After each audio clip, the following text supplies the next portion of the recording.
Hello. Okay. Please find your seats. Exciting things about to take place.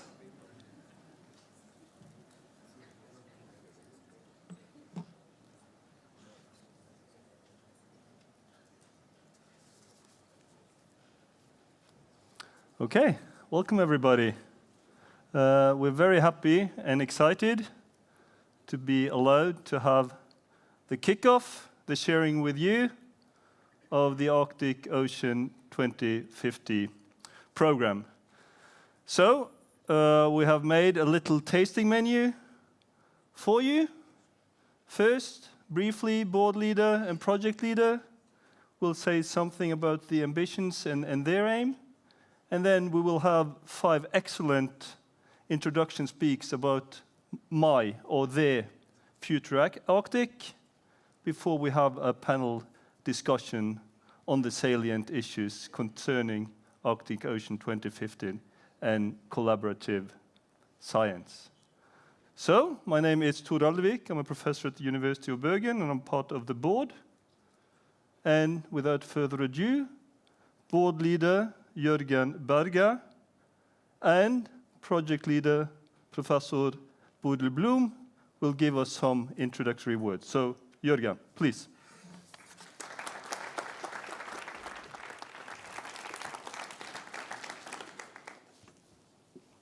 Thank you very much, Tor.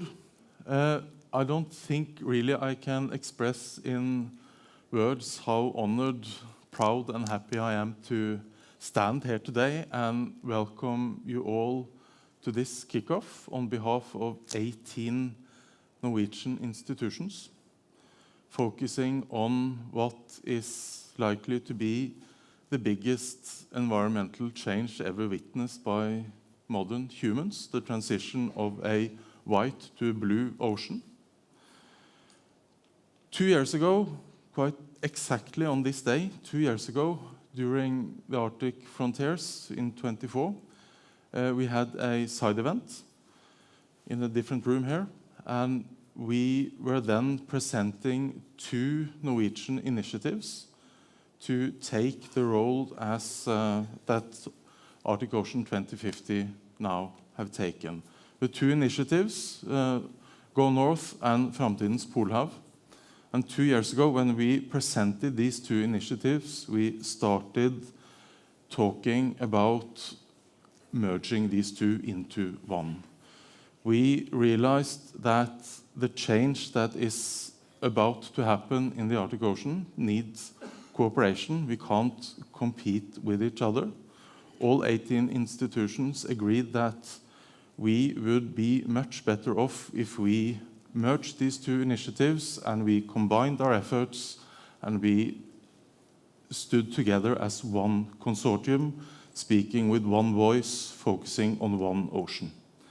And I think this one voice, this one focus, being one consortium is the reason why we are here today and why we have been able to convince our government that Norway needs to take the lead to gather the data, the information, the understanding of what is going to happen now in the next decade when the Arctic Ocean changed from a permanently ice-covered to a seasonally open ocean. So with this, I want to give the word to Professor Bodil Blom, who is the program leader. And I also want to then welcome you all, and I hope you enjoy the tasting menu that Tor have described, and that we will see all of you in several similar events and meetings over the next decade where we can talk and discuss and reflect on the findings and discoveries that we will make over the next 10 years. Bodil. Thank you.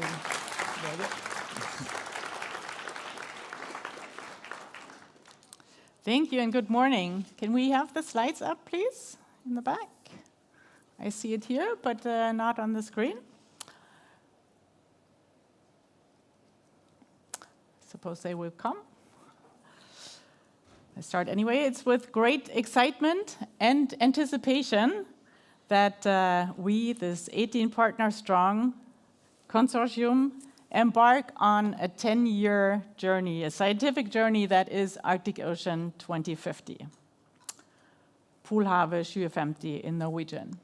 You see the partners up there on the slide. We're a nationwide team, strongly supported by the Norwegian Research Council. And with international collaborations, we will tackle many questions, challenges, and opportunities that are connected to this ocean that covers the northernmost parts of our planet. Why should I care about this ocean? Some might ask, maybe not those in the room, but outside.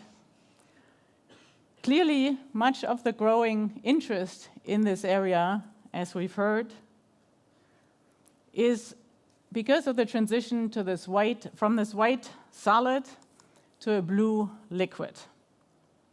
Solid means a barrier to ship traffic, to access, a barrier to light, to some degree to biological production. White means this area keeps our planet cool, or has done so in the past. Blue means potential for resource use, transit, access. Blue means more warming. Blue means less ice. Blue means consequences for the things that are living in this ocean, including the connection to society, to you and me, and geopolitics. Undoubtedly, we have made great advances in Arctic research in the last decades, and we see that every year at this conference and other venues. Do we need more? Why do we need more? Undoubtedly, our knowledge base in the core of the Arctic, the central Arctic, as we might call it, is lower. Our knowledge base is lower than what we know about Arctic areas closer to home, by some definitions who are on the Arctic right here. At the same time, what we do know, or what we did know, is maybe no longer current in all aspects of it, because the ocean is changing. Geopolitics are rapidly changing, as we see. Societies have been adapting or need to adapt. We need answers, we must make decisions, and they must be science-based. So follow us as we venture, as you see on this slide here, into this deep, dark, and definitely different central ocean in the Arctic. As we explore, you see in the little logos here, the connections, the manifold connections to the adjacent areas where we live here, where we live around the Arctic, Pan-Arctic. As we chart the prospects and consequences, potential consequences of potential human use in the Central Arctic, as we meet and prepare for the unexpected, and we've seen the unexpected happens on a regular basis, but we can't anticipate it, but we can plan and prepare. Join us as we develop and use technologies, advanced models, and tools that we can't even dream of today, and put them to good use to generate knowledge and to solve problems. We need knowledge that is actionable, knowledge that we discuss with the world, with those who want to know and those who don't know that they should know. Knowledge that society can act on. Complex questions need comprehensive approaches. And they need a holistic perspective. So you see on the slide, atmosphere, sea ice, ocean, and seafloor are connected. Societies, geopolitics, and all these natural sciences are intricately woven into a tapestry of interconnected linkages and generate emerging properties that are not always clear and easy to see. A broad and connected perspective, an open mind, and joint pathways to a joint future are critical. My hope and my vision and our work in this program, 2050, Arctic Ocean 20 System, is that we stay throughout all the 10 years driven by science, knowledge needs, that we work and allow to work collaboratively, democratically, and with a vision of working towards a sustainable and peaceful future. Let's do it. Thank you.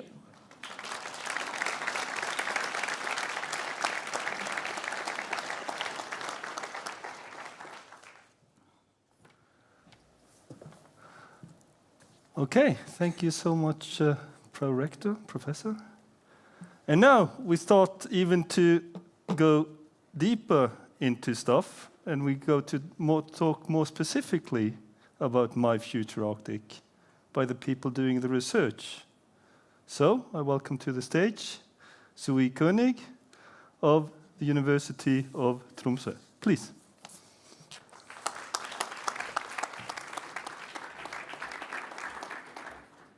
Hi everyone. Thanks for welcoming me on the stage today and to get me the opportunity to talk about my work, but actually also my passion in a way, the Arctic Ocean. I'm really fascinated by this ocean, and I have to say it started times ago already, when I was still a little kid, looking at documentaries about Arctic explorers, but also this cartoon, The Polar Express, with the train going to the North Pole.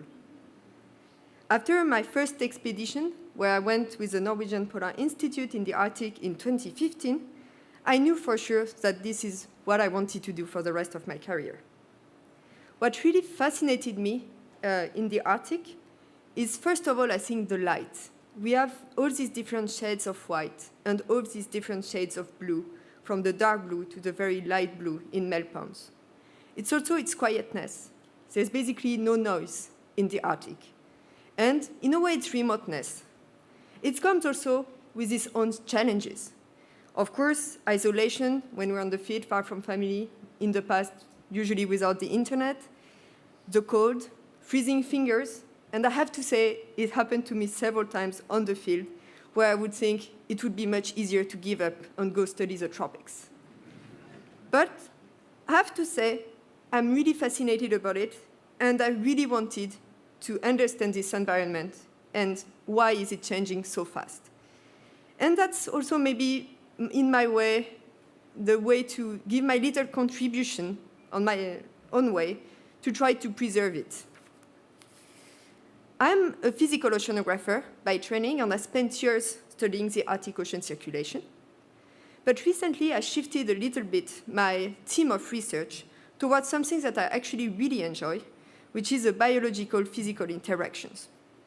I put basically my knowledge that I got over this year of the physics, of the understanding of the physics of the Arctic Ocean, to understand how it drives or it provides some changes in the biological processes. The Arctic Ocean is the home of a very unique ecosystems. I'm just going to cite a little bit of them. We have, for example, the sea ice algae, but also some very specific Arctic zooplankton. However, because it is very difficult to access the Arctic, we have few data, and actually still, we don't know so much about these organisms and how they interact with their surrounding environment. If I take the example of the algae, they are mainly dependent on lights, on nutrients to grow. But if we take the sea ice algae, we know that the nutrients are coming from the deep to reach the sea ice. But how is that happening? One idea is that it's probably, and we kind of know it's probably driven by mixing, but it's quite unclear how it works and why do we have some region with more nutrients, with less nutrients? Is it because of the roughness of the sea ice, ridges? Is it where we have open water, such as leads? Is it where we have Atlantic water? It's quite something we are not completely sure about yet. And that's exactly what I'm trying to understand. For me, this Arctic Ocean 2050 project is a very great opportunity to couple the fields and work interdisciplinary, because for me, that's the only way to understand the full Arctic climate system. For my little research is go with biology and physics, but of course, it's the full system that we're trying to understand. If we go back to the species, they are fragile, and right now, living in a habitat that is undergoing drastic changes. To cite just a few of them, we have the Atlantification of the Arctic Ocean, well-known processing. We have more and more Atlantic Atlantic waters that is influencing the Arctic Ocean. The temperature of the ocean is getting warmer, and with that we get new species entering the Arctic that could enter in competition with the very specific Arctic species. We also have the sea ice melt. The ice is getting more and more mobile. It's thinner. We observe a shift from second-year ice to first-year ice. And the Arctic Ocean in 2050 will mainly be only covered with seasonal sea ice. That, for me, the ocean in 2050 will probably more resemble an open ocean, which would mean a change in the mixing, a change in the stratification, the layering of the ocean, increase of shipping. That will mean, for sure, the ecosystem are going to change, but how? It is crucial to understand what is happening now, to be able to understand what could happen in the future. And I really think that the strength of this project is that it will contribute to get a baseline of what we have now, and then follow actually what's happening over the next 10 years to be better able to get a picture of the Arctic in 2050. Thank you.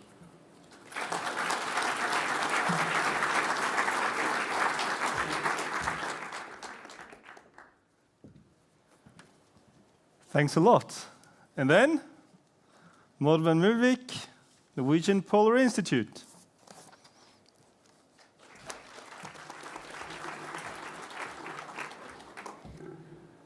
Thank you very much for this invitation, and thanks to the organizer. I was asked to give a little bit of a perspective on what motivates me and my work in the Arctic. Now, I came into polar science from maybe a slightly alternative perspective. I did not start out as a traditional curiosity-driven scientist, but rather was motivated by a strong feeling of that climate action was needed. I started out with standing on mountaintops with political science, and I had a period there I was rather politically active. But this is also when I started to reflect on what truly drives change.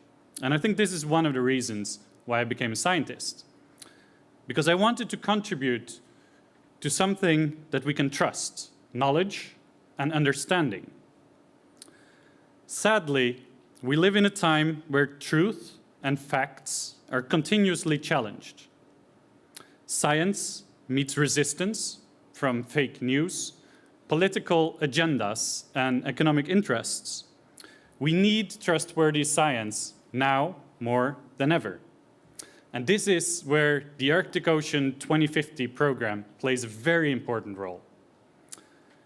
It will enable important work in a region that is changing faster than ever, with impacts affecting people and nature far beyond its borders. More specifically, regarding the science that I'm doing, I've been working on combining observational data and climate models. In my analysis, where I've been working on understanding how the different parts of the Arctic Ocean are changing due to the changing sea ice cover, the fluctuating inflows of Atlantic water from the south, and also freshwater input into the Arctic.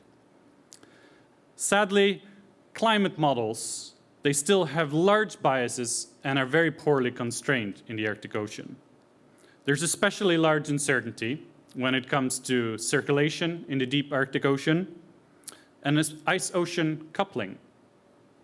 A lot of the model formulations and equations, such as ice-ocean drag, which is one of the things that I've been working on, they're based on very geographically limited and outdated data sets.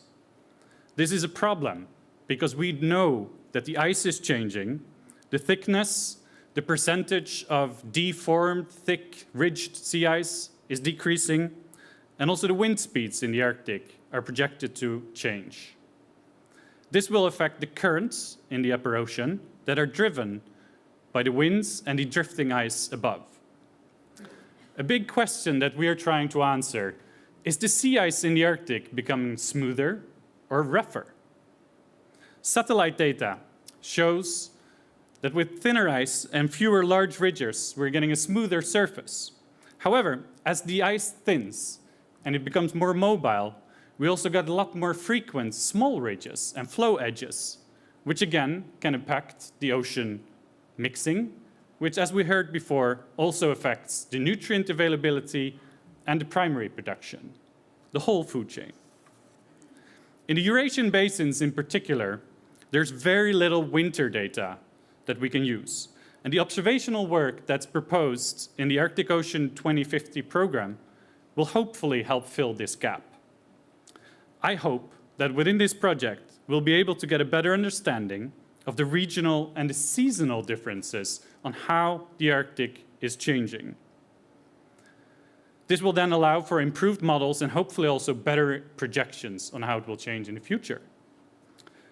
I also hope that throughout the project, we'll be able to work on developing new technology for better sustained observations, but also more environmentally friendly observations of the Arctic, such as, for example, acoustic navigation of gliders and floats operating under the sea ice.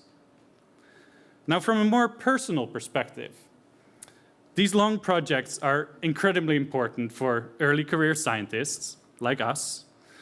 They provide predictability and job opportunities. It's also just an incredibly good feeling to be working on a topic that we know is being prioritized by government and everyone else. So it makes me very proud and excited to be contributing to such a large investment in Arctic Ocean research. And I want to make a big thanks to all of you who contributed to make this happen. Now, of course, a project like this comes with a lot of responsibilities as well. From us scientists to keep providing high-quality research, but also to all the politicians, journalists, policymakers, and everyone else that is present here. And my main message to all of you who are non-researchers listening and present here today is listen to the scientists. Good research alone is not enough. It needs to feed back into our decision-making. The Arctic is changing fast, but I believe there's still a lot we can do to limit and to mitigate the impact of climate change on the Arctic environment and its people. But for that to happen, the science needs to be taken seriously. With that, thank you and good luck everyone with the project.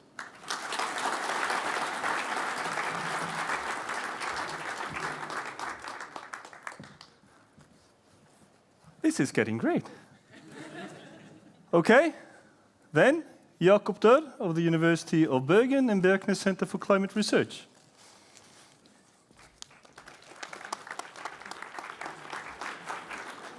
Thank you for the introduction. Hello, I'm Jakob, and I'm originally from Germany. And the first time I got into contact with the Arctic was through visiting Svalbard in 2017 for one semester. And back then, I had heard of the large changes in the Arctic and the sea ice loss. But I still thought that we would only see an ice-free Arctic Ocean far into the future if we really don't get our emissions under control. But then a few years later, I was part of research that actually showed that it is very likely that we're going to see an ice-free Arctic by 2050, even under low emissions.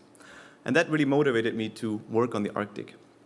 And so I work on understanding the present and the future Arctic sea ice cover, and I also work on understanding the ocean circulation. And what really motivates me to work on the Arctic is that we see an entire system transforming in front of our eyes due to the sea ice loss, but there is still so much we don't understand about the system and its future. So I'm very happy to be part of this Arctic Ocean 2050 program to contribute to understanding the future of the Arctic in 2050. And from my perspective, the Arctic Ocean in 2050, as others have also said, is most likely going to be a seasonally ice-free ocean that has very little sea ice in the summer season. And that will bring a lot of changes with it. But I think it's also important to state that 2050 is now less than 30 years away. So the path towards 2050 in the Arctic is not so much determined anymore by our emissions, but mostly by natural variability. And so I want to name you 3 aspects that I think are important to understand towards the future and I would like to contribute to. And the first one is, I think we need to understand the exact path to how we get to sea ice-free conditions in the Arctic.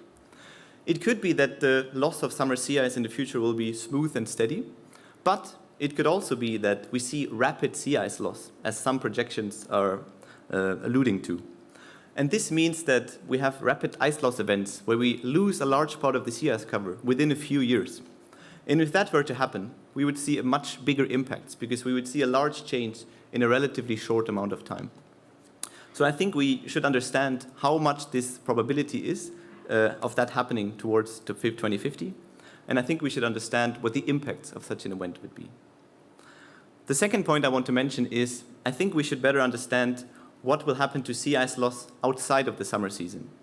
We're going to probably lose sea ice in summer, but then what will happen, for example, in the winter season? I think it's very important to understand what will happen to winter sea ice loss. Because in winter, if you have open ocean in the Arctic, you have a very strong interaction between the cold atmosphere and the warm ocean. And that has strong impacts on the ocean, but it also has strong impacts on the atmosphere and potentially also on the atmosphere further south in the mid-latitudes. And currently there's quite a large disagreement in what the future winter sea ice will do among projections. So what we know is that currently the winter sea ice is decreasing on both sides of the Arctic, on the Bering side and on the Barents side. And those 2 regions will likely be ice-free in winter also in 2050.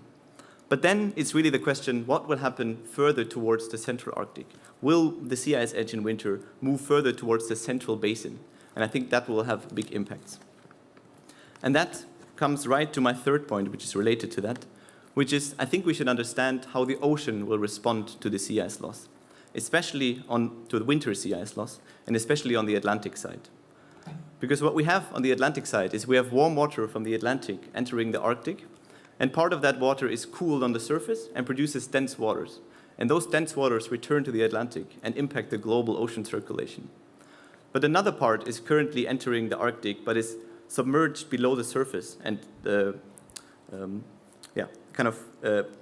it can't reach the surface because there's a layer of fresh water and the sea ice cover. But what could happen in the future if we lose the sea ice, and especially in the winter sea ice?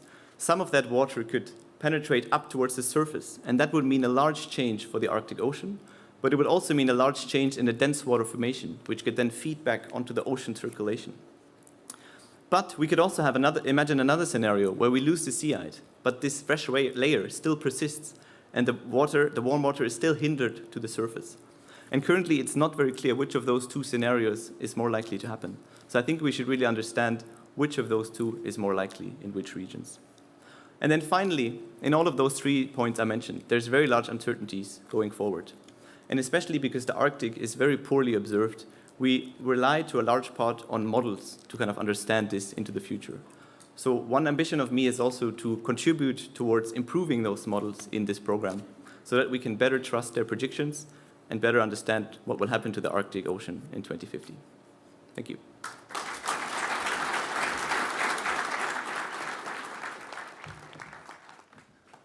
Thanks a lot. Elizabeth Jones, Institute of Marine Research. Please take the stage.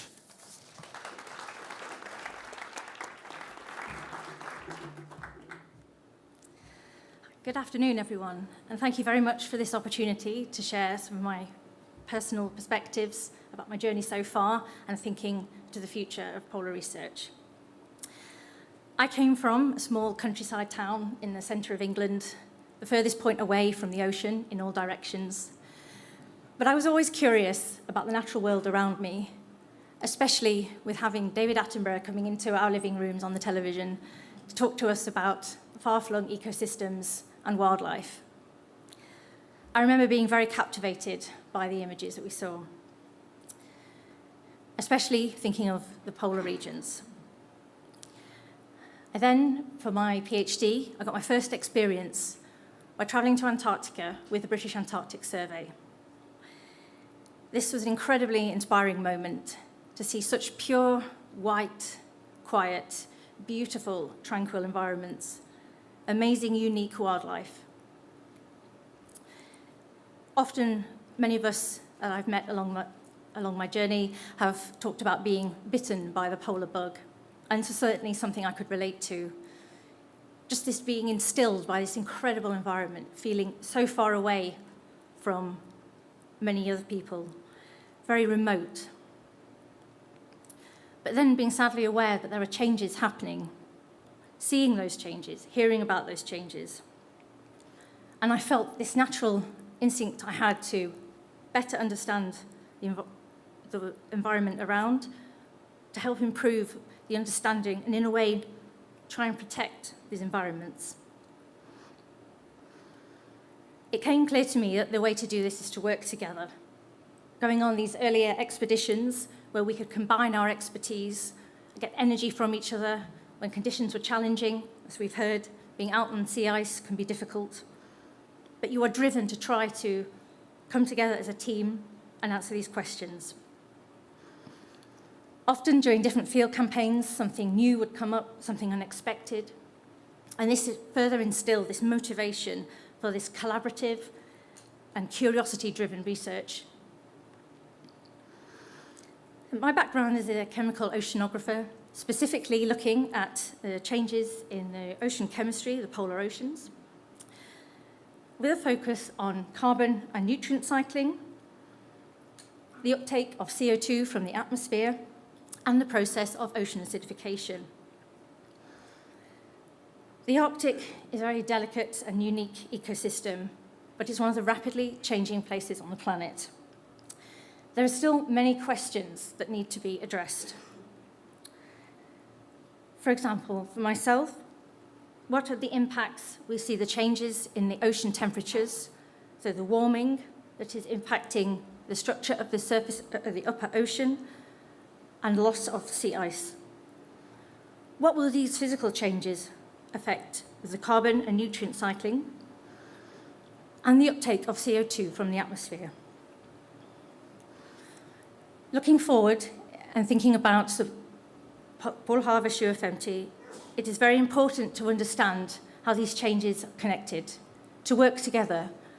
For me, as a chemical oceanographer, to connect with the physicists and the biologists, to help to understand what the impacts of warming oceans and increased sea ice melt will do for the ocean chemistry and what impacts that will have on the ecosystems. On our side of the Arctic Ocean, we see the increased influence of the warm Atlantic water, increasing the temperatures in the upper layers of the ocean, driving losses of sea ice. This is increasing the amount of open surface waters, exposing these surface waters to the atmosphere. This helps to increase the amount of carbon dioxide that can be transferred from the atmosphere into the surface ocean. As we have more CO2 entering the surface ocean, we're getting changes in the chemistry. This is leading to lowering of pH, and this is the process of ocean acidification. In addition, with the loss of sea ice, also opening the surface waters, there is release of more meltwater into the surface. We've heard about the impacts on the physical structure of the ocean, but this increase in fresh water into the ocean is also changing the chemistry. Fresh water is diluting the chemical compounds in the ocean, so many of the ions, such as carbonate. The carbonate ion is important for different organisms, such as the winged snails, that rely on having carbonate in seawater to produce their calcium carbonate shells. With less carbonate available for these organisms, there could be a risk of ocean acidification due to this change in the chemistry. These organisms may have less energy available to produce their calcium carbonate shells. This can have an impact on the transfer of carbon from the upper ocean to the deep, which has an impact on the overall cycling of carbon and nutrients within the ecosystem. We have many research questions to be answered, and with this new programme, we hope to be able to address these. There are a few observations, certainly year-round, or being able to capture the seasonality in the system. We have very few observations connecting the atmosphere to the ice and the ice to the ocean and the exchanges that happen between them. For example, from things I'm interested in is, will the future Arctic Ocean be an overall source or sink for atmospheric CO2? Will the future Arctic Ocean experience widespread ocean acidification, and how will this impact the ecosystem? I feel very excited at the pathways ahead to work together and collaborate on this curiosity-driven research and see how we can better answer these questions and address these research gaps and look towards a future Arctic Ocean. Thank you very much.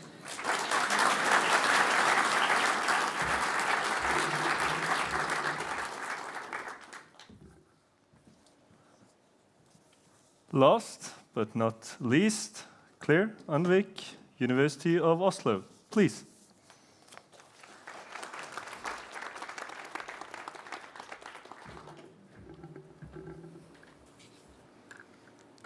Thank you. We are all surrounded by an invisible poison. It's in the air we breathe, it's in the food we eat, it's in the toys our children play with. It can cause cancer, it can weaken our immune system, it can affect our hormones, and it can even poison our brain. Nowhere is safe, not even seemingly pristine areas like the Arctic. I'm talking about chemical pollution, and you may think I've been exaggerating, but I'm not alone in saying that this is a threat comparable to climate change. And yet, not many people are talking about it. When many people hear the word pollution, you think of plastic pollution, the pollution that we can see. But we are surrounded by thousands of invisible chemicals. That plastic pollution you see is just the tip of the iceberg. There are thousands of invisible man-made chemicals that we use in our everyday lives. We put it in our furniture to make it less flammable. We put it in plastic to change its color and its shape. It's in our shampoo, our cleaning products, our clothes, our technology. Many of the most dangerous chemicals have been banned, but many are so-called forever chemicals, meaning that they will never break down in our environment. And every day we're making and using more of these chemicals without really understanding their effect. So why study pollution in the Arctic? Well, the Arctic is what is known as the canary in the coal mine. For those of you not familiar with this analogy, in the olden days, the miners used to bring a canary down to the mines with them. When the canary was singing, they knew that it was safe. When the canary stopped singing, they knew that there was an invisible poison in the air, carbon monoxide gas, and they needed to get out. It was an early warning system, and the Arctic is also an early warning system, not just for climate change, but for global pollution. The Arctic has a unique mixture of geography, climate, and biology that makes it a really important system to study pollution. And that's why I study in the Arctic, as one of the most important places in the world to understand the threats of pollution. And there's one animal in particular that has 1,000 times higher levels of these chemicals than us humans. They are the most polluted species on the planet. The killer whale. This is a baby killer whale that we found dead in northern Norway. We estimate him to be only about 10 days old, and yet he had sky-high levels of pollution. Everything in his little body had come from his mother. Research shows that half of all baby killer whales die. Killer whales are at the top of the food chain, and pollution biomagnifies. So the Arctic ecosystem is important to study pollution, and Arctic top predators are sentinel species of that ecosystem. In my project, which I'm doing a PhD on, multi-whale at the University of Oslo, we look at the effect of this chemical pollution. Because if we lose all the killer whales from the Arctic, or if we lose top predators from the Arctic Ocean, that will have a cascade on every other species in the ocean, including us. I don't study much in the Arctic Ocean myself, I study in the Arctic, but my research is applicable also for the Arctic Ocean. This pollution and understanding the threats is applicable to every top predator in the Arctic.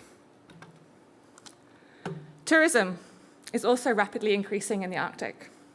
This is a short video by filmmaker Lizzie Daly that gives an idea of the whale watching situation here in northern Norway, which, like the rest of tourism in Tromsø, has increased dramatically recently over the last years. As the Arctic sea ice continues to melt in the Arctic Ocean, more tourism opportunities are opening up, and tourism will be increasing. We need to understand its impacts on the wildlife. In the middle of all of these boats, you'll see a very small group of killer whales. When I began as a killer whale researcher 10 years ago and started going out on field work, our research boat was one of the only boats on the water. Now there are more boats and people than there are whales. People are swimming in the water with them, people are getting close, and no research has yet been done on how this is affecting the whales. So how do I study this? Well, unfortunately, I can't go up to the killer whales and ask them, how are you doing? Is the tourism stressing you out at all? Do you have any impacts of poisoning, any symptoms of poisoning? We go out on a research boat and we take small tissue samples from the whales. So we take photos so we know the individuals, and we shoot a very small dart at the whale to take a tissue sample. At the end of this dart, you'll see a small tip, which contains a small amount of blubber and skin. This process doesn't harm or disturb the whales. This sample is just about 3 centimeters long, and yet we can use it for up to 8 different chemical analyses. We can find out how much pollution the whale has, its cortisol levels, so its stress hormones, even which genes are being used to get an idea of its health. A quick preview of our results. We took samples from killer whales from 2 seasons. The COVID-19 season in 2020, where our research boat was once again one of the few boats on the water, and from these normal winters with many boats around the whales. This ladder here represents cortisol levels, so the stress hormone. Whales in the COVID-19 winter, they had quite low levels of cortisol. From the normal winters, their levels of cortisol were higher, so higher levels of cortisol when more boats were around. But when you added pollution into the mix, this is where it gets even more interesting.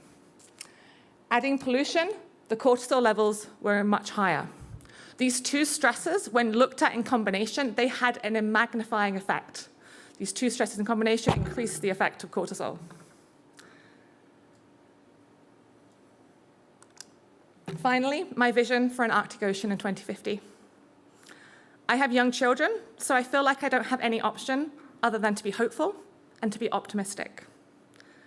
The Arctic is changing faster than ever, but also we have such passionate scientists, policymakers, and professionals, passionate about the Arctic and about protecting it.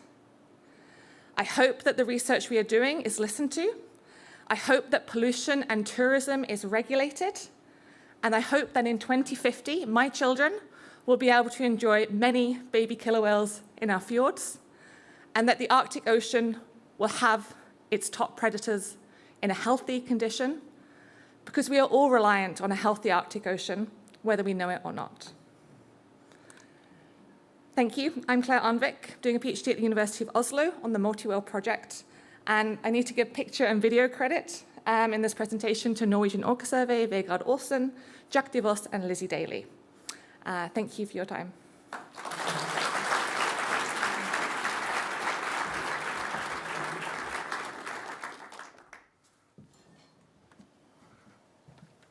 Thanks a lot. It was great, yeah? And for the older persons in the audience, this was a masterclass in timekeeping. So, let's discuss and have a conversation about the context of Arctic Ocean 2050 in general, and maybe some impressions from what we just heard from the stage in particular. So I welcome back to the stage Bodil, please. You just fill in as you enter. Henry Burgess, British NERC Arctic Office, and also thank you of the Arctic Ocean 2050 Advisory Board. Welcome. Eva Follett of the Norwegian Research Council. Michael Kercher of the Alfred Wegener Institute. Svein Vigeland Rottem of the Fridtjof Nansen Institute. And finally, Trygve Spar of the Norwegian Defence Research Establishment. So, as you see, it's a rich panel, also in numbers, and we have 45 minutes, but we will try to let you guys have a say in this. But if you get the word, you need to be short and you need to relate to what goes on the stage, okay? So first, the same question to all of you, and we start with Bodil answering in her way, and then you just take it towards me. So same goes to all of you. So when we're now listening to the Arctic future, or future Arctics of the introductory speakers, also keeping the target year 2050 in mind, what is the key thing for you guys in your roles, to dig into or to resolve? What is it that drives you to be part of Arctic research for the future? Take the scientist or the facilitator role as suits you. Yeah, thank you. I'm not sure this is on. A microphone on the stage. I can yell a little louder. So we've heard that this question of what are the consequences, risks, opportunities of going from white to blue is sort of at the core of a lot of the interest and activities. And so as a program, I think our role is to facilitate tackling these questions from many different angles and to ensure that we're in good dialogue as we do this. That we do this holistically as a team in dialogue and with scientific integrity. And driving you personally? Me personally, I'm passionate about this Arctic Ocean, having been there for quite a while, seeing the connections to people, seeing also that the connections are not obvious to most people. And I think that's where we have a great role to play. I'm particularly fascinated by the Central Arctic Ocean, probably because it also holds some of this adventure and undiscovered and this being a benthic biologist by training, a seafloor biologist, it's a deep hole, basically.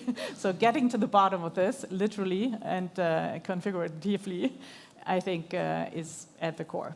Henry? Yes, thank you very much. My name is Henry Burgess. I represent the UK's interests in Arctic Ocean 2050. And yesterday in a session that I was in, they were talking about global connection and local leadership in the Arctic. And I'd add one other thing into that, which is international partnership as well. And that's why the UK is interested. When we talk about change in the Arctic, and particularly the Arctic Ocean in the UK, I try and draw an analogy with politicians and others about what happened in the North Sea 10, 15,000 years ago.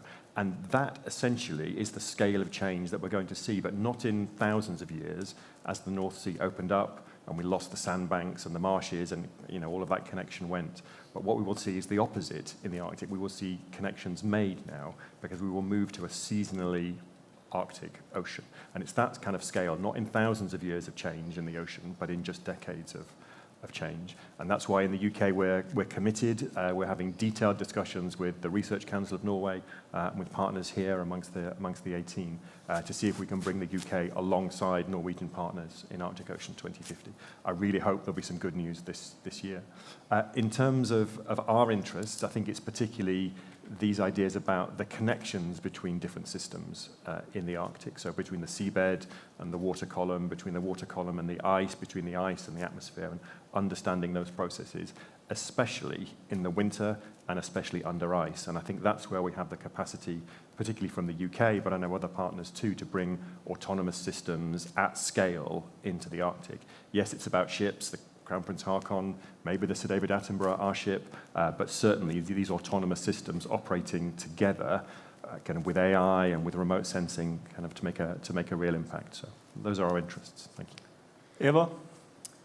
I will start to say congratulations that we are here today after, you mentioned 2 years back we were here, so congratulations to the partnership and thank you for being part of it. What? Thank you for being part of it. Yeah, I would like to mention some reasons why we are here, and then I will also express why the Research Council are sitting here today with me.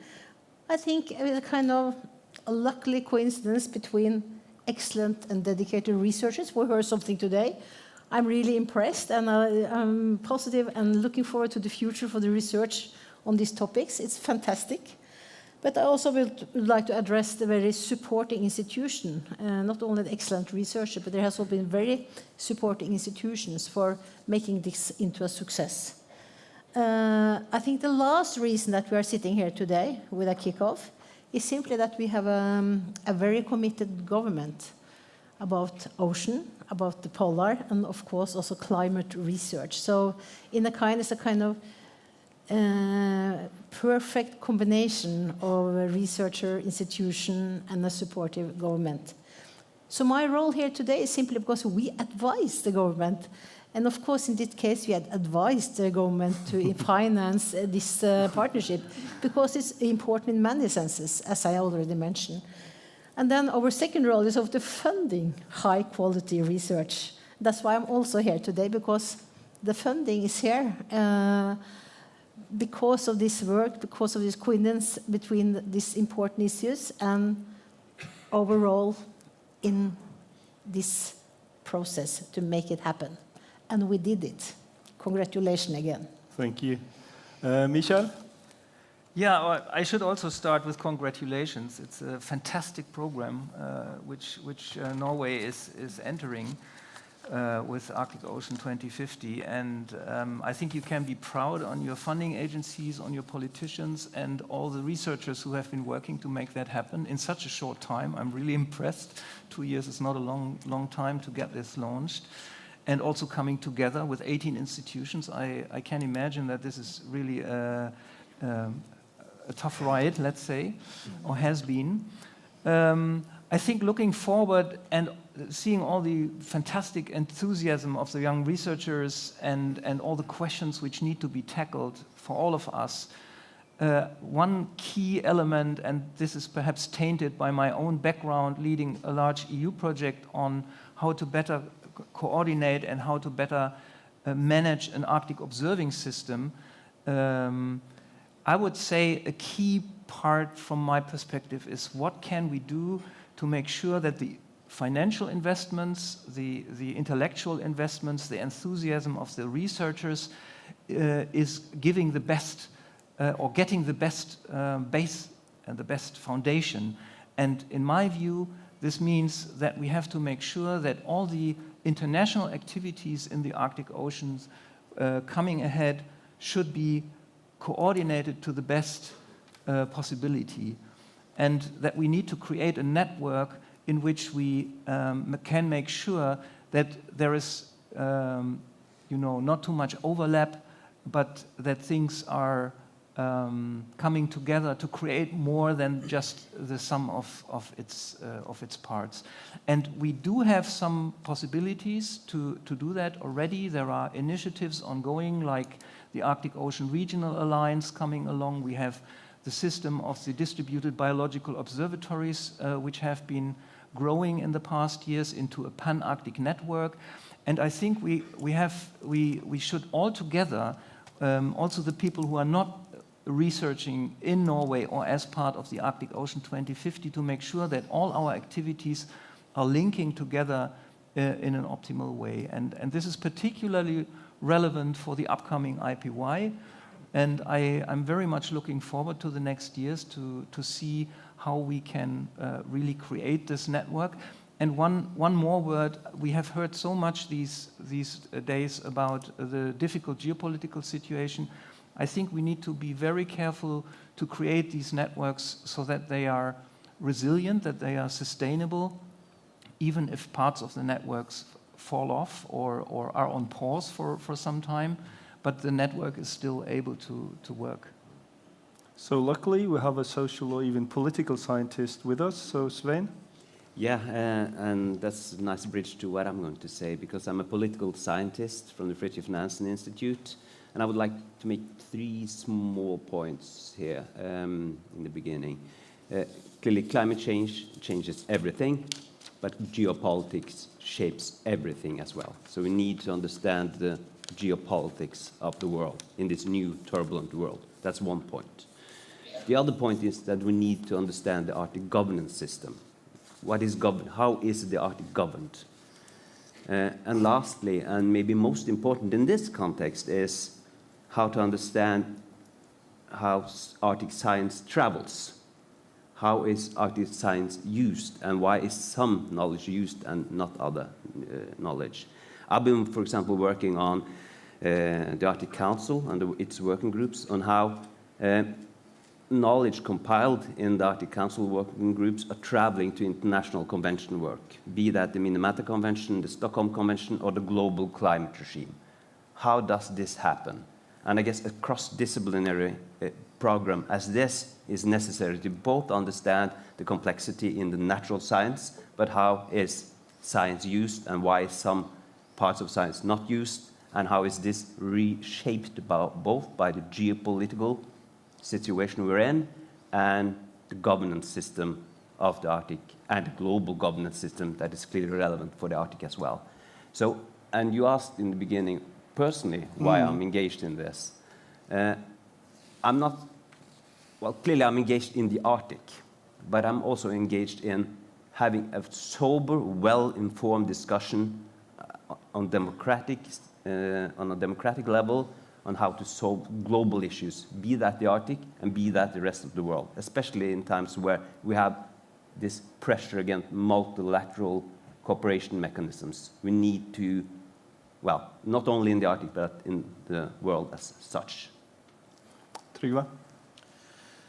Thank you.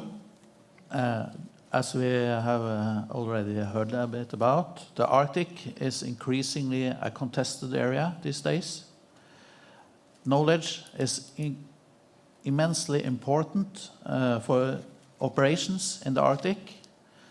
It's important for management of the Arctic, and it's important for sustainable exploitation in the Arctic.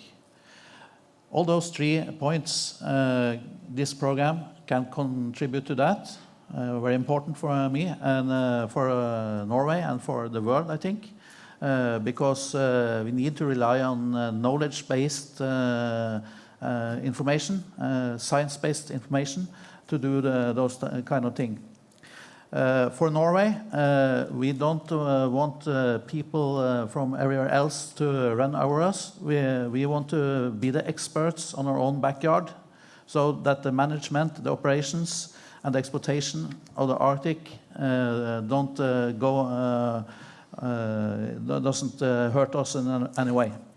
So that's my view on this one. We are the experts in our own backyard. On a personal note, I grew up in the Arctic. I love the Arctic. I was drawn into science by going skiing in the night and watching the aurora over our head. And I think it's one of the most valuable places. We need to protect it as well as we can, because of course it's very fragile. Thank you. Okay, thanks. So Trygve, staying with you, and Misha pointed to this larger or graver context we're in now. So security and preparedness, defense capability and dual use, these are very much on the Norwegian and European agenda. So even research agenda. So can you reflect a little on how this has risen to the top of the agenda now, from the perspective of an institution that is maybe the most involved in Norway, and how do you foresee this interact with the Arctic Ocean 2050? Of course, what are the properties of the Arctic? In the first place, it's very valuable. It's valuable from the aspect that there are a lot of natural resources there. It plays a key role in the climate, as we talked about earlier on. It's a place where Norwegian commercial business and other as well take place. So it's very valuable in that context. We had a roundtable this morning that with our trade ministry that discussed this thing. At the same time, it's an area of immense strategic importance. It's where the big global powers have their strategic competition. We've seen that most clearly with the discussions recently about Greenland, but of course it's always been a place where NATO, Russia, US, and so forth, they have friction in this area. And it's also an area with a very challenging geography and a very challenging climate. And as we have heard from the excellent researchers earlier on, it's also changing very fast. So all those things really challenge us in this way. And at the same time, we see a world where the rules-based world order is challenged. If we are coming into a world where might makes right instead of a rule-based world order, that's not in our interest. And I think what we need to try to counter that kind of thing, it's presence. So science and research is very important to have presence in this area. We can show our flags, but it's also important because we learn how to operate in this area. We learn how to sail our ships. We learn how to use satellite imagery, and that can inform all kinds of operations there. And of course, it's the knowledge part which should help to inform key decisions on management of resources, on climate initiatives, and also on the military operations. So that is key for me. Again, I can repeat what I said in the introduction. We need to be the experts in our own backyard. But do we foresee then that this will maybe be a more, how to say, constrained or restrictive kind of research program than we normally used to with respect to sharing of data and so on? Panel, anybody are free to take it up. I can start a bit on it. Sharing of data is essential to all good science. But some data is more problematic. We need to have, we must not be naive. Share data in a manner that we know what we're doing. That's important for me. I fully agree. But once again, in the broader picture, what we have seen is this narrative in the public debate in both globally and in Norway, and it's based on false premises. It's this idea that the Arctic Ocean is not regulated, that there are a lot of unsettled boundaries. There are none territorial unsettled boundaries in the Arctic. You sound like the foreign minister. Yeah, exactly.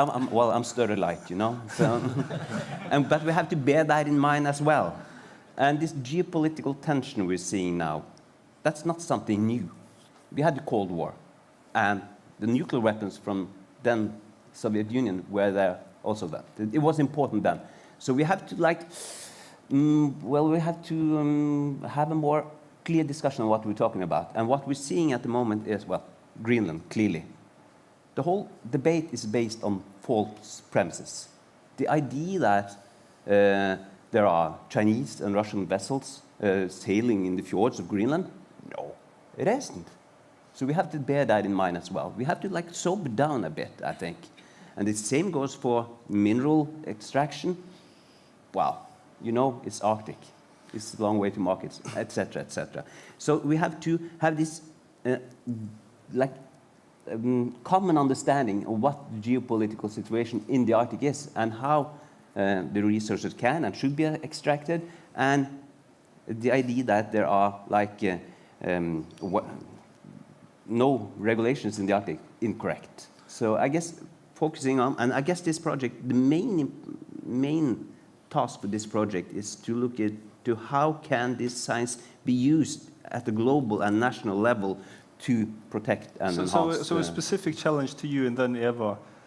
So how do you more specifically see that you will entrain and contribute into the Arctic Ocean 2050 program with the political science, with this perspective and need we being integrated as a part of it, and just not a lot of natural scientists being out in a boat and then you say your say?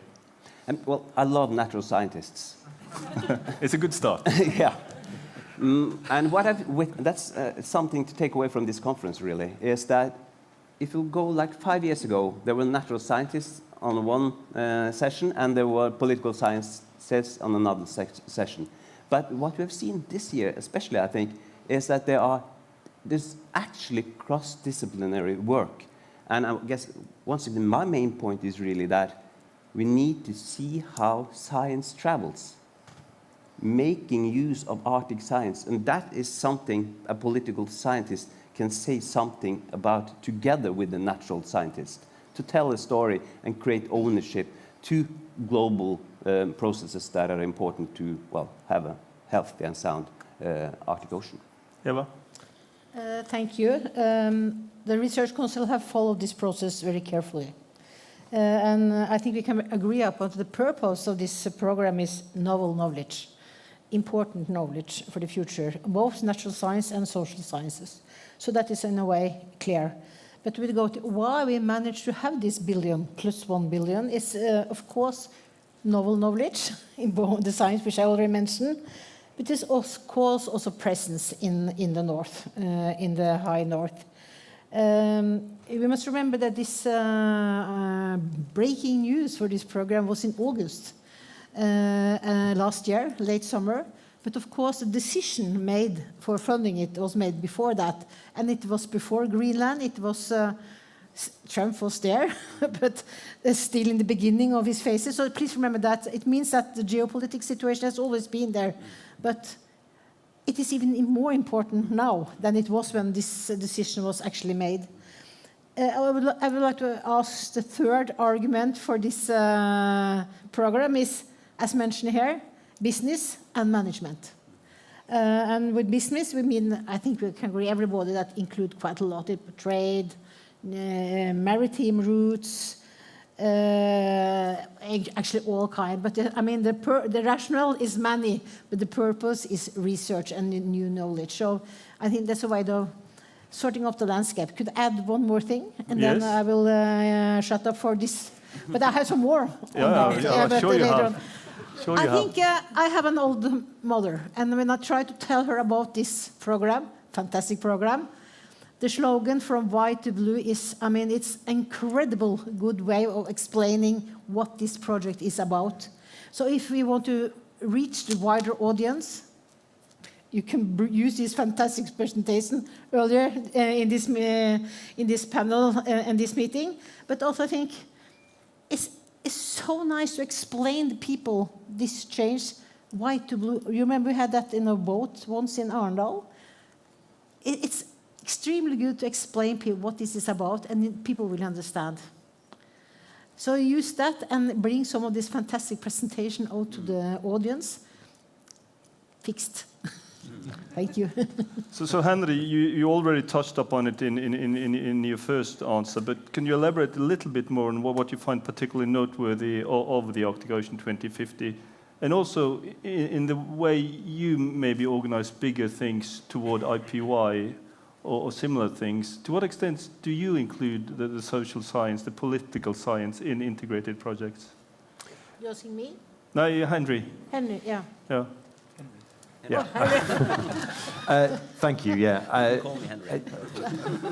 Michael has mentioned International Polar Year already, and we're absolutely kind of in the heart of the planning for the International Polar Year, which will take place in 2032-33. It'll be as much Antarctic as it is Arctic, but I think the fact that the Arctic Ocean 2050 has started so early, and that social sciences is included. They have a very ambitious implementation plan. I'm sure that Arctic Ocean 2050 will be one of the keystones of the International Polar Year, and that's fantastic to see. It's that dedication to science, to doing it in an interdisciplinary and multidisciplinary way, including everyone that needs to be involved, but making it an international partnership as well. So I'm sure it will be a major feature of the International Polar Year. One of the things we're all having to face kind of head on in our funding systems is the fact that there is not more money for research at the moment. Budgets are incredibly constrained, and that doesn't mean there's no money, but there's a constraint on the budget. And talking from a UK perspective, we've had a very, very clear instruction from the very top of our UK Research and Innovation Organisation that there is a focus now on discovery science, on fulfilling government priorities around science and around innovation and commercialization. And that's not a complete shift, but a refocusing of attention within the UK. And I think that for the Arctic is actually really good news, because all of those, discovery science, government priorities around security, environmental resilience, economy, all of that, together with innovation and new technology, all of that fits brilliantly into the Arctic. So I think we have huge potential to invest in programs like Arctic Ocean 2050. But the last thing you described there from the government side and choosing what to invest in and not, it still remains a long-term process, or are you guys also continuously being hit in the head by these things that almost happen minute by minute from the US? Or are you able to stay calm and plan, or do things need to change? These things that change month by month, Greenland and so on. I was talking a few days ago in the panel at the science reception about putting science first. And I think as a science community, that's what we have to do, is to, as far as possible, to keep calm and to carry on and to continue to do the right thing despite the headwinds. There is the best science, kind of with the strongest international partners, produces results that go beyond the science and re-justify and re-emphasize and validate international cooperation and the rules-based order and all the other things that we believe in. But we mustn't put those tasks on science in the first place. They come from the international collaboration. You can't give that to science as a job to do. That's the diplomat's job. But diplomacy can come from the science as well. So, Michael, going a little bit more into the specifics, you have a very long track record of leading collaborative research in the Arctic. So what would you say have been your biggest, not personally achieving it, but the biggest successes you've been involved in, and what has maybe not worked so well over the years? Yeah, thanks for asking. I would just like to say something different, or not answering to your question directly first.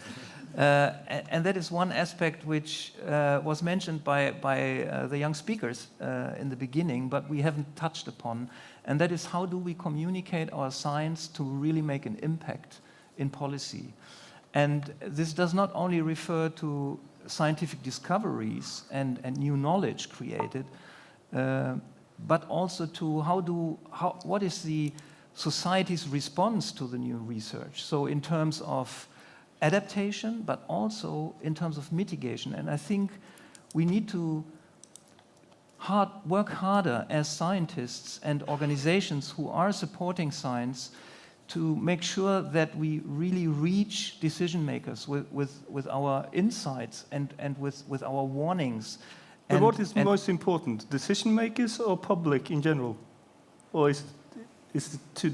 I think in the end, I mean, as the name suggests, the decision makers make the decision. Yeah, but they are voted by and of course, public. in many countries, they are subject to elections, but we all know how this works. I mean, we don't elect someone else every second day. We have someone in place for a number of years, and then they feel relatively, let's say, liberated, and are subject to lots of different lobbyists sitting on their desk probably. And so having them here at those meetings is great, but I'm still always wondering how can we reach their hearts and their emotions, because only then they will be able to carry this knowledge and these insights and perhaps also their ambition to change something home to their desks and their decision processes and be a bit more immunized,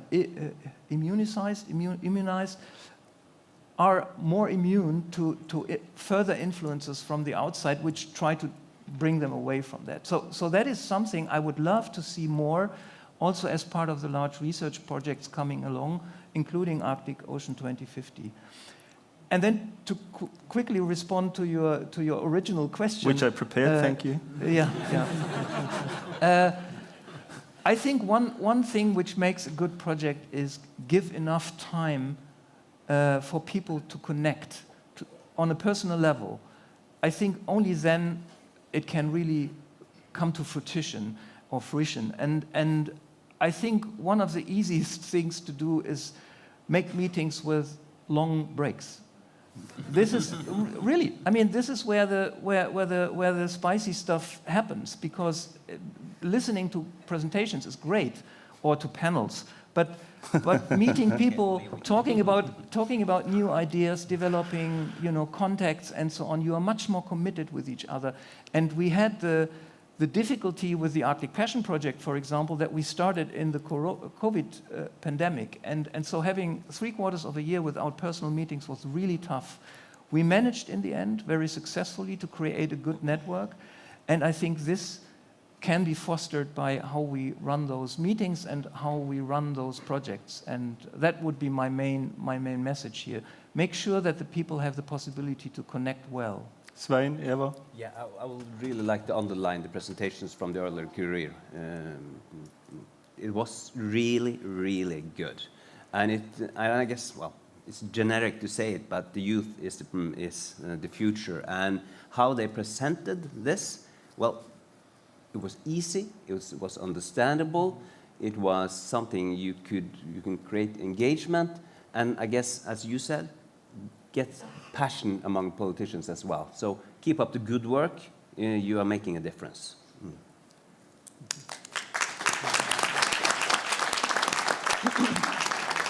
Eva, Trygve, and then I have a question for Bodil. Thank you.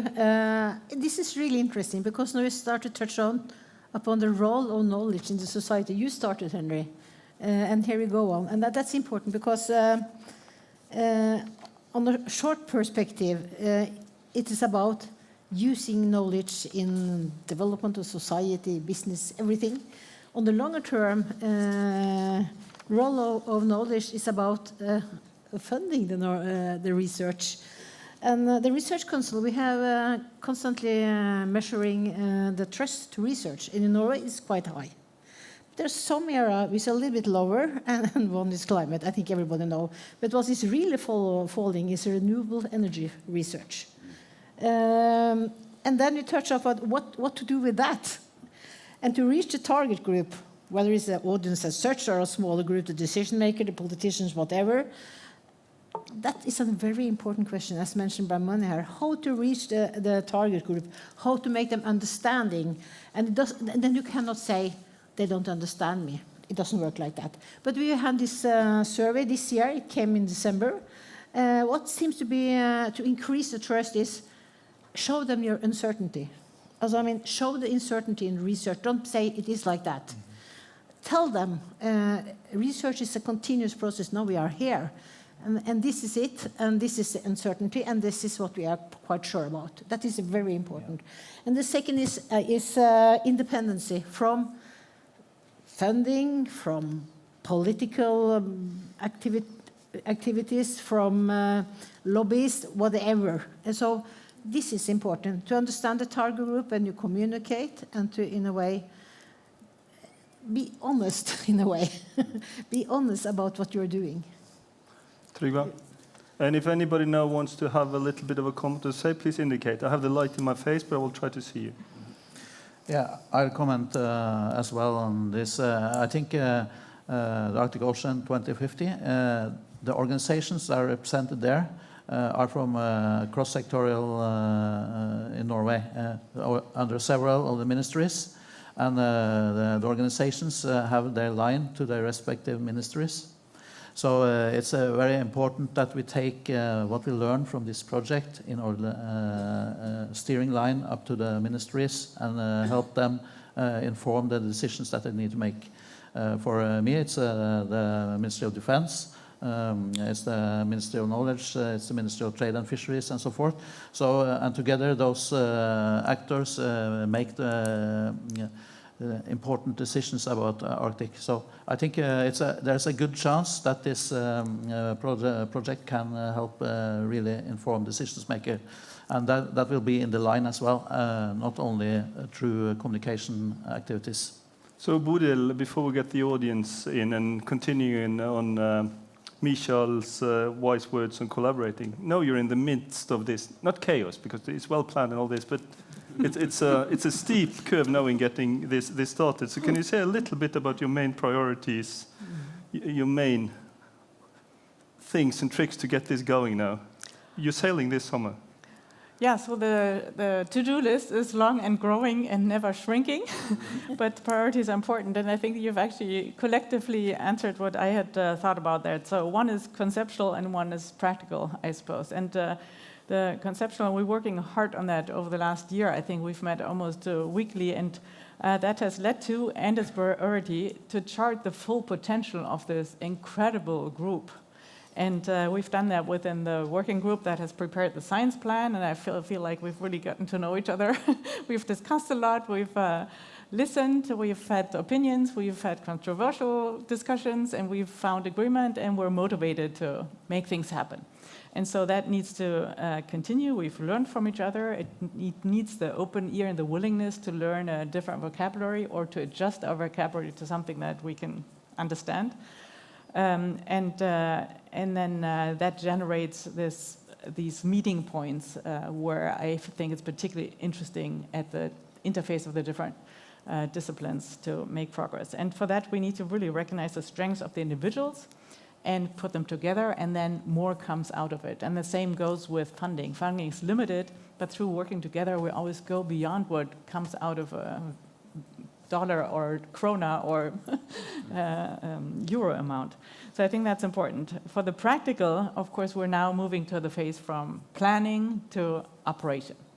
And so there's a lot of practical aspects around how to make that happen. And one of the important things, there are many, is to recruit early career scientists into this process.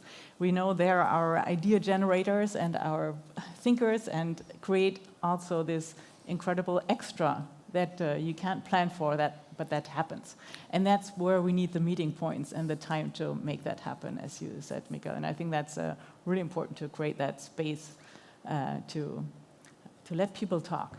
With all the AI and social media and everything else, we're still sitting here, and we're still people, I presume, most of us.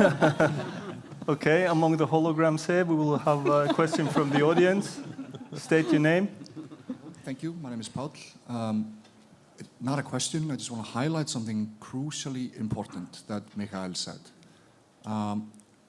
We as a community are very generous with praise towards scientists, and we are very generous with criticism towards administrators, politicians, etc. We need to make sure that we show decision makers, especially politicians, that we appreciate, we respect, and we are grateful when they show the political courage required to provide decisive support for climate action and science. Because that is a feedback loop that needs to be,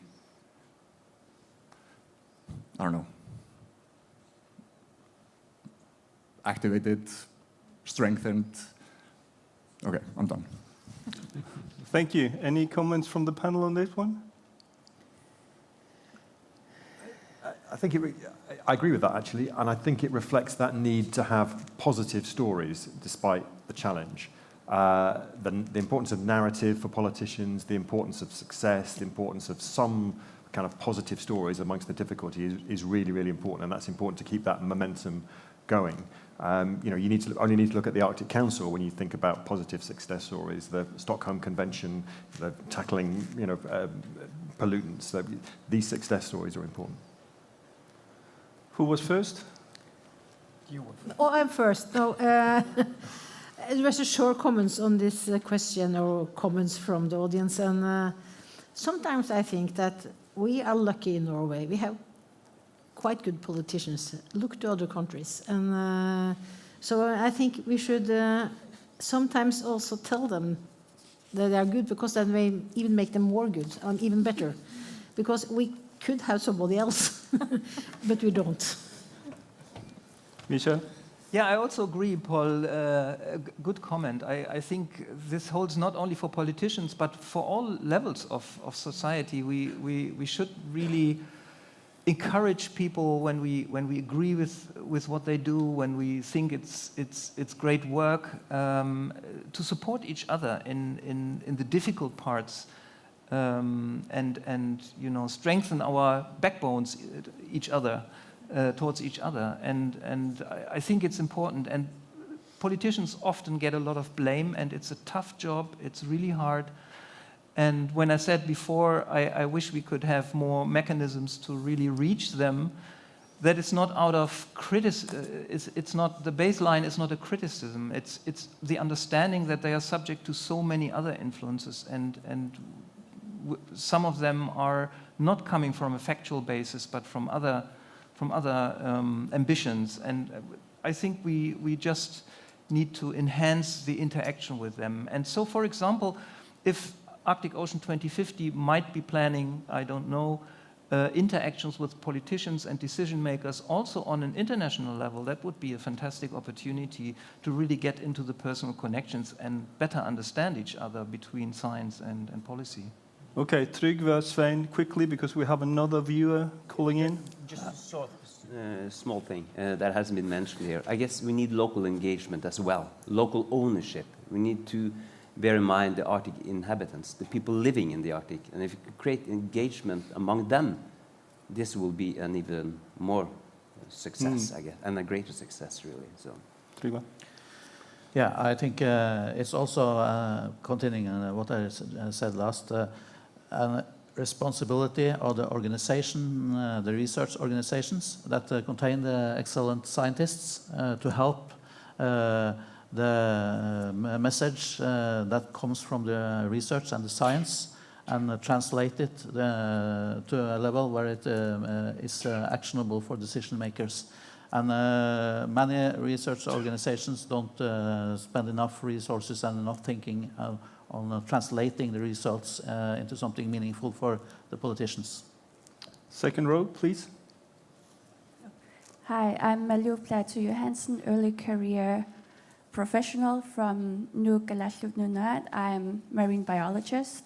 I've been part of a couple of projects where Norway has taken the lead, some successful, some not that successful. Will you learn from your previous experiences and do better and include knowledge systems besides natural sciences and not only include early career scientists?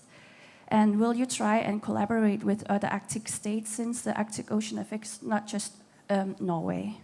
And why would you want to exploit the Arctic Ocean when science know that it will destroy it, and Norway is a very wealthy country? Yeah, thank you. Okay, I think Bodil, you first. Thanks, Malu. That was about 6 questions. Yeah, but you can pick and choose a little bit. In a row. So I think in terms of international collaboration, absolutely, that was one of the points you brought up. And we've gotten that question a number of times, and there's a lot of interest. So the approach we've taken so far is that first we needed to meet each other in the consortium that's put on the table to discuss what capabilities and skill sets there are and what that team is thinking about. And then we can come with a more defined opinion and plan on how we engage internationally. And I think we've started making that transition, and certainly also our International Advisory Board, which you're part of, has played a role and will play a role there as they represent multiple countries.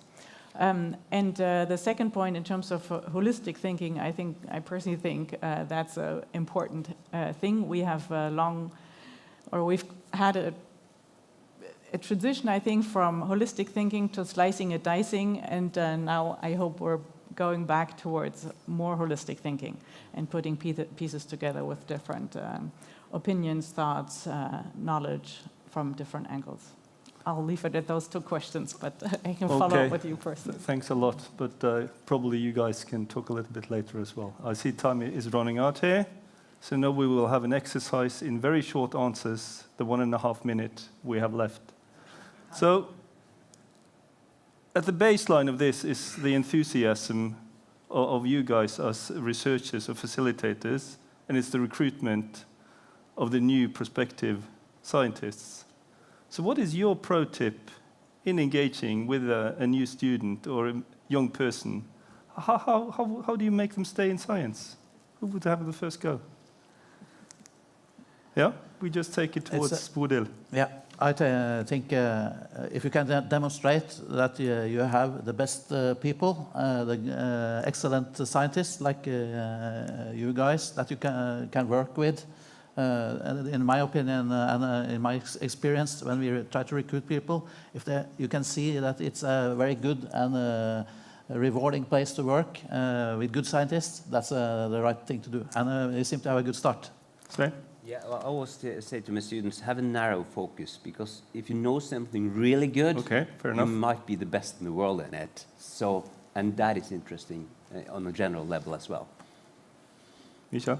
I'd say take them serious from the start on, even if they come unexperienced, but you can learn from each other a lot. So, yeah, be on level surface with them. Eva? A little bit of the role for me. We are funding recruitment position, and we continue to do that, of course. And then I challenge you, give them good opportunities for future careers in academia. And I would say take up as many voluntary and fellowship positions as you possibly can. Within the International Arctic Science Committee, we have a fellowship scheme that opens in the autumn. Please apply, it's popular, but that gets you right into the heart of some of these international discussions. Bodil, final word. Be persistent and passionate, and learning goes both ways. One of the things I enjoy most as an advisor is to learn from my students, and I will continue to do so. And I think that goes both ways, and without enthusiasm, it's not the right place to be, I think. Thank you so much, panel. Thank you so much to the main course sitting in the front row. Thank you all for coming.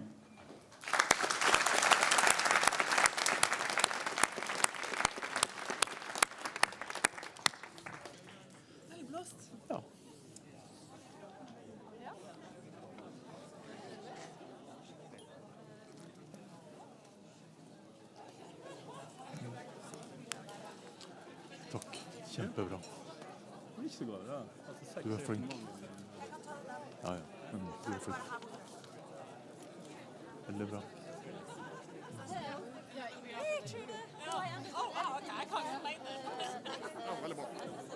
Just say hi. Hi. I didn't have the time to see you. And I was everywhere. So, and I'm leaving in 10 minutes. So I just want to say hi at least. It's good to see you. Sorry that I didn't see more of you. Yeah, that's fine. But you will see Martin. We'll talk with some of your team tomorrow, I think. Yes. And we got an incredible idea to create a sort of international master program, interdisciplinary master between each universities. We would love to talk about that. Martin will update